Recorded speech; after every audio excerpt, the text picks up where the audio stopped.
त्याच्याबरोबर हे लक्षात ठेवा. आणि म्हणून विद्यार्थ्यांना ती वेळ येऊ नये याकरता 9 वर्षापूर्वी असं ठरलं, सकाळी 7 वाजता नाश्ता द्यायचा 400 मुलांना आणि संध्याकाळी 8 वाजता जेवण द्यायचं. पण त्याच्याकरता किमान 15 ते 20 हजार रुपये रोजचे लागणार. मग आणायचे कसे? मग विषय असा ठरला की 1 ते 2 कोटी रुपये जमा करायचे, ते फिक्स डिपॉझिटमध्ये ठेवायचे राष्ट्रीयकृत बँकेत आणि त्याच्या व्याजावरती हे चालवायचं. महाराज ज्या क्षणाला हे ठरलं त्याच क्षणाला 9 वर्षापूर्वी मी स्वतः माझे 1 लाख रुपये या निधी करता मी स्वतः दिले. संस्थेचे अध्यक्ष, सगळे विश्वस्त, सगळे अध्यापक, सगळे महाराज लोक यांनी 1 लाख दिले. पहिल्या 10 मिनिटात 37 लाख जमा झाले.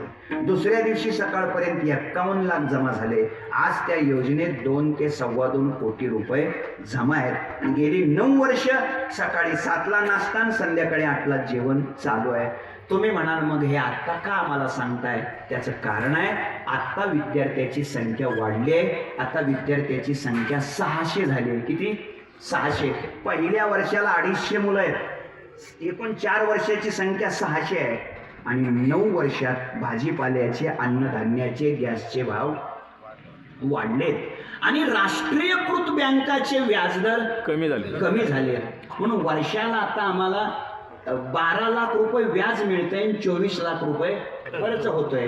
मग योजना बंद पडेल, भांडवल संपून जाईल. आणि म्हणून कार्तिकी वारीला अध्यक्ष, बाबा, सगळे विश्वस्त, अध्यापक या सर्वांनी ठरवलं की आता हा निधी आपण वाढवायचा. 2.25 कोटीचा निधी 5 कोटीपर्यंत न्यायचं ठरवलं. आणि महाराज मागच्या 1.5 महिन्यात साधारणतः आदरणीय पाचपोर बाबा, आम्ही जवळपास 1.5 महिन्यात 73 लाख रुपये गोळा केले. 73 लाख. 2.25 कोटीचे आता 2.97 लाख रुपये झालेत. अजूनही 2.03 रुपये जमा करायचे आहेत. माझे नांदूर पठारकरांना, पारनेर, पुणेकर आणि मुंबईकर बरोबर या सर्वांच्या चरणी कळकळीची विनंती आहे, प्रार्थना आहे. राहिलेला जो 2 कोटीचा टप्पा आहे, 2.03 त्याच्यासाठी आपल्या योगदानाची गरज आहे, आपल्या सहकार्याची गरज आहे. तुम्ही जे पैसे द्याल ते कायमस्वरूपी बँकेत राहतात. आपण मरून जाऊ, विद्यार्थी येतील जातील, संस्था कायमच राहील, निधी कायमच राहणार, त्याचं व्याज येत राहणार आणि पिढ्यानपिढ्या हे अन्नदान चालू राहणार. दुसरी गोष्ट, त्या निधी करता इथं पावती पुस्तक आहे. तुम्हाला 80 ग ATG म्हणायचं ना त्याला, ती सवलत, आयकर माफीची सवलत संस्थेला लागू आहे. तिसरी गोष्ट, तुम्ही जे देणार आहात ते अन्नदान. पण कोणासाठी ते अन्नदान आहे? ते अन्नदान तंबाखू, गुटखा, बिड्या ओढणाऱ्यासाठी नाही. स्पष्ट बोलतो, हे अन्नदान कोणासाठी आहे? जो गाथा, ज्ञानेश्वरी, भागवत या ग्रंथाचं अध्ययन करतो, रोज माऊलीचं दर्शन घेतो, रोज कुरेकर बाबाचं दर्शन घेतो, रोज डॉक्टर बाबाचं दर्शन घेतो, रोज आळंदीची प्रदक्षिणा करतो, अशा शिकणाऱ्या साधकासाठी ते अन्नदान आहे. म्हणून दादानो, माझी आपल्याला हात जोडून सगळ्याला विनंती आहे, आपण उदार अंतःकरण करा आणि त्या 2.03 अधिक तुम्हाला मी तकलीफ देत नाही. फक्त 1 लाख रुपये, फक्त 1 लाख रुपये आपण सर्वांनी मिळून या कामाकरता द्यावे.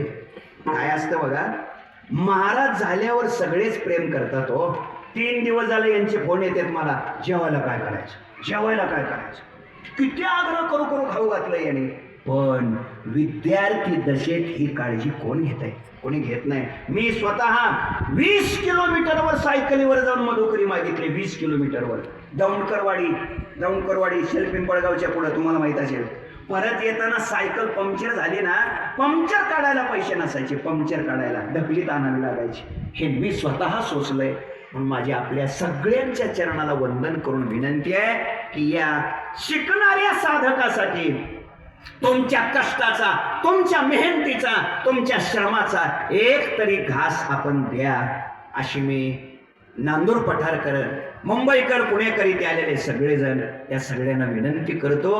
आणि जास्त तकलीफ देत नाही मी, फक्त फक्त 1,00,000 मला वाटतं 10,000 रुपये जर एका व्यक्तीने दिले तर आपल्याला किती माणसं लागतील? बोला ना, 10च माणसं लागतील.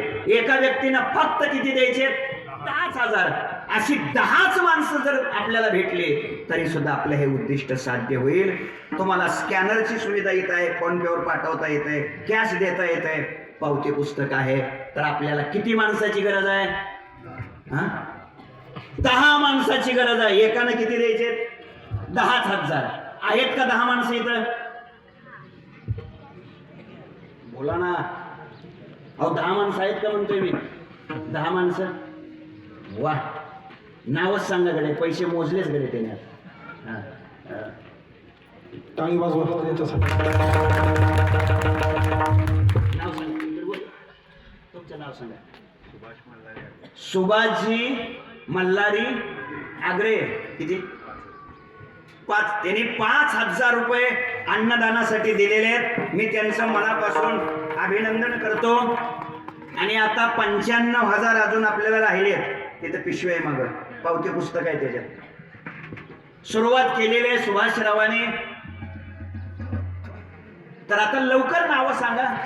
तुम्ही नावं सांगितली, 1,00,000 झाले की मी जय विठ्ठल करणार. मी कीर्तन इमानदारीनं केलंय आणि नंतर हा वेळ दिलाय. व्यवस्थित पावती लिहायचं, अंकी लिहायचं, अक्षरे लिहायचं. बरोबर. आता तिथनं ते खाली कागद ठेवा. बरोबर.